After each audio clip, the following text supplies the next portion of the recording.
Assalamualaikum warahmatullahi wabarakatuh. Perkenalkan, nama saya Akbar Emil Yakin dengan NIM 2024 10 10 10 94 dari kelas PBOC. Nah, di sini saya akan menjelaskan mengenai hasil tugas saya, yaitu tugas kuis PBO. Nah, di sini tugas saya yaitu mengenai bisnis di warung internet atau biasa kita sebut warnet. Nah, di sini saya sudah menyiapkan 5 kelas, yang dimana 5 kelas itu adalah komputer, pelanggan, pegawai, warnet, dan main bisnis.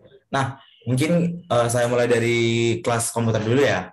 Nah, untuk awalnya saya menggunakan import Java Util Scanner. Nah, apa sih gunanya import Java Util Scanner ini? Nah, fungsi dari import Java Util Scanner ini berguna untuk memasukkan inputan yang nantinya bisa dipanggil kembali menggunakan kode yang diperlukan. Nah, untuk yang pertama, public class komputer memiliki beberapa atribut. Yang pertama itu atribut ID komputer, jenis komputer, harga sewa, yang dimana ketiga atribut itu merupakan tipe data string. Selanjutnya ada atribut komputer tersedia, yang merupakan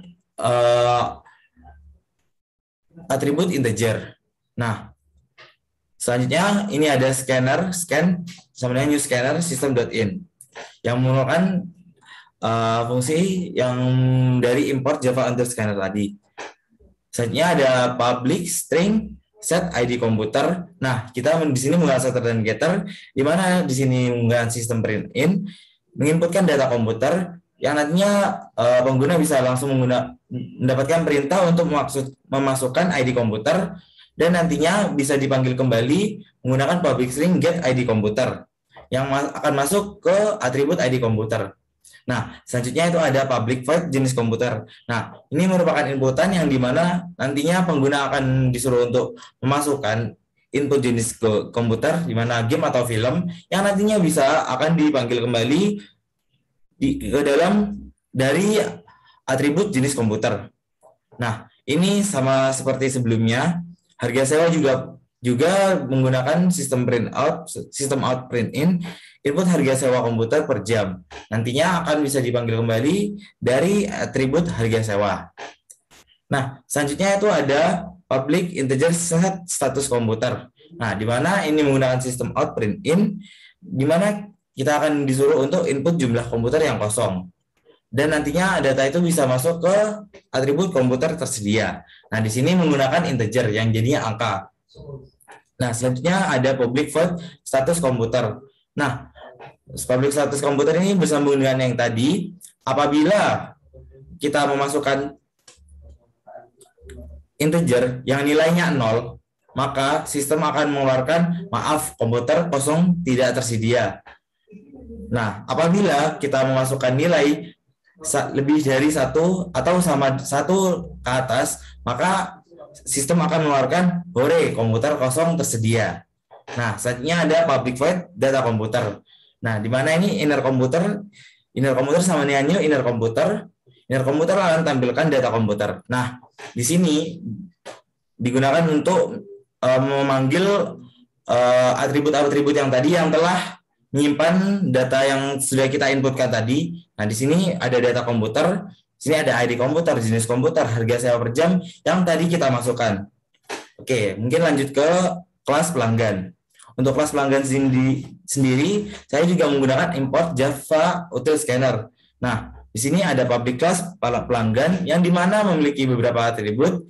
Atribut pertama yaitu ID pelanggan, nama pelanggan, nomor telepon, tipe pelanggan yang merupakan tipe data string. Selanjutnya ada status pelanggan yang merupakan boolean. Dan ini ada scanner scan dan new scan sama dengan new scanner system in untuk mendukung Java Util Scanner tadi itu. Pertama kita menggunakan public string set ID pelanggan. Nah, ini mungkin tidak terlalu jauh berbeda dengan yang kelas komputer tadi ya. Nah, jadinya nanti pengguna disuruh untuk memasukkan input ID pelanggan yang nantinya di sini menggunakan setter, dan nantinya bisa diambil kembali inputannya melalui atribut ID pelanggan. Selanjutnya ada public string nama pelanggan yang nantinya memasukkan nama pelanggan dan akan masuk ke atribut nama pelanggan. Nah, sama seperti sebelumnya, nomor telepon akan masuk ke atribut nomor telepon, tipe pelanggan nantinya masuk akan ke atribut tipe pelanggan. Selanjutnya ada boolean, yang dimana boolean ini jawabannya ada true dan false. Nah, untuk di sini saya menggunakan set status pelanggan system print in input status pelanggan true or false. Nah, dimana apabila pengguna memasukkan true, maka status pelanggan sedang menggunakan komputer. Nah, selanjutnya apabila status pelanggan false, berarti status pelanggan sedang tidak menggunakan komputer. Oke, untuk public void data pelanggan sama seperti tadi, inner pelanggan, sebenarnya new inner pelanggan. Nah, ini bertujuan untuk memanggil input-input yang sudah kita masukkan tadi ke dalam satu sistem out print out ini, sistem out print if ini. Nah, ini ada get ID pelanggan, nama pelanggan, dan nomor telepon dan tipe pelanggan tadi. Selanjutnya mungkin ke kelas yang ketiga, yaitu kelas pegawai. Nah, tidak jauh berbeda dari yang sebelumnya, saya juga menggunakan import Java Util Scanner, dan di sini ada public class pegawai yang memiliki beberapa atribut. Atribut pertama itu ID pegawai, nama pegawai, nomor pegawai. Nah, di sini merupakan atributnya itu atribut tipe data string semua. Nah, selanjutnya menggunakan scanner scan. Selanjutnya public string set ID pegawai. Nah, ini string system out print in.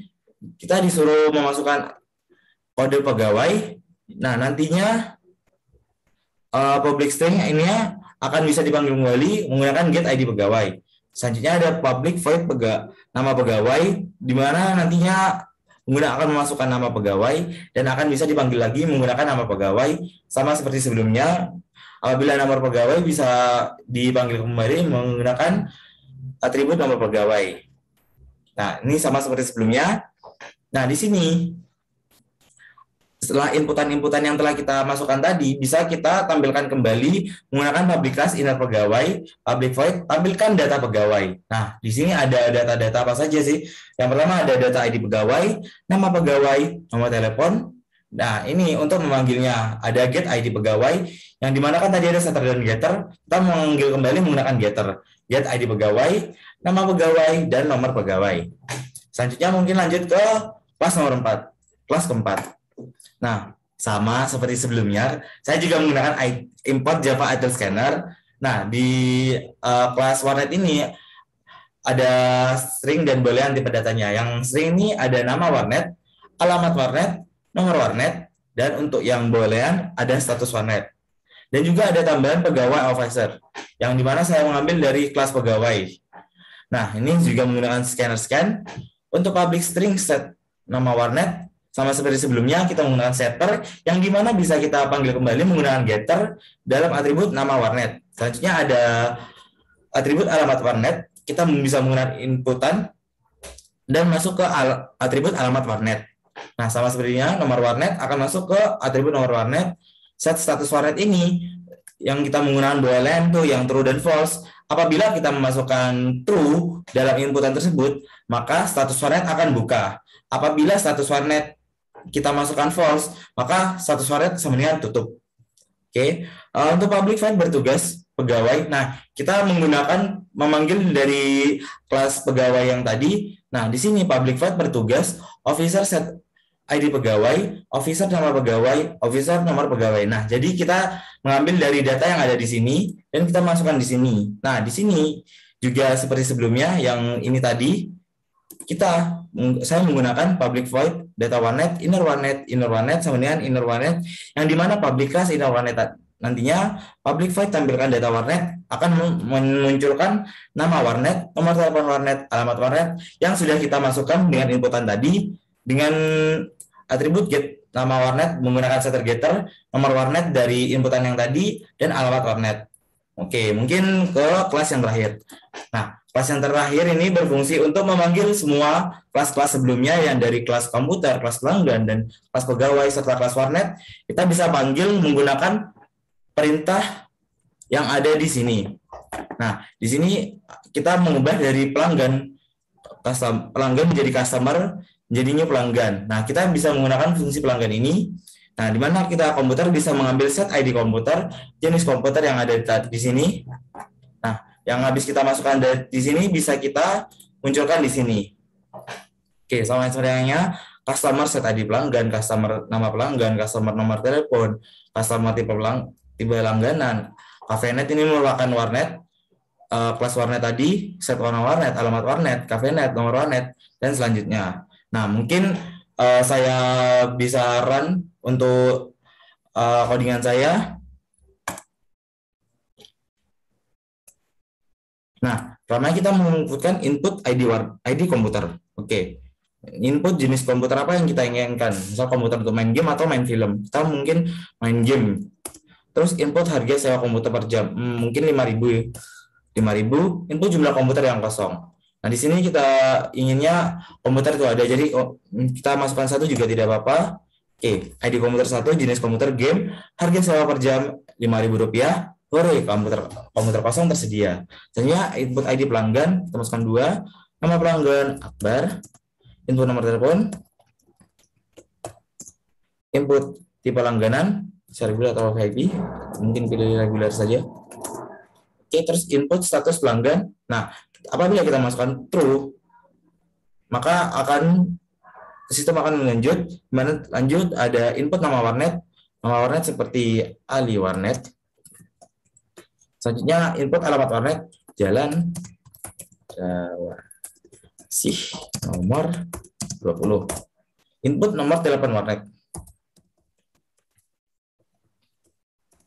Oke, warnet buka. Nah, apabila kita pilih buka, nah maka akan terus lanjut. Input kode pegawai, kan?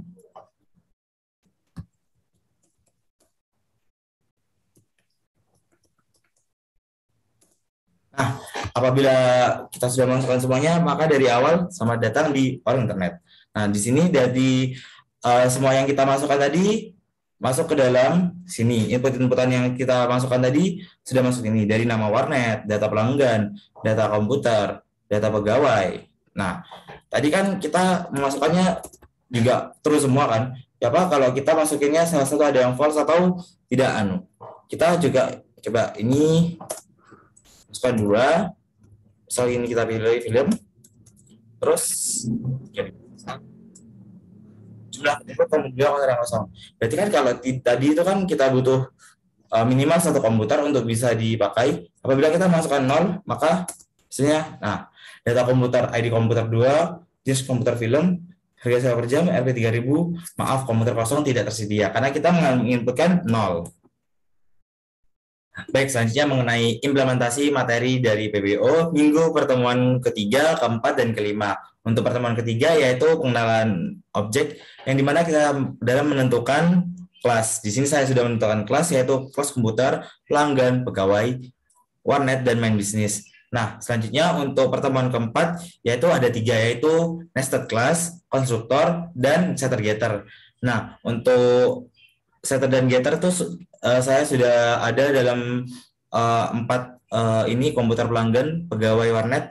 Nah, ini saya udah ada setter dan getter, dan di sini juga ada setter dan getter, dan di sini juga ada setter dan getter.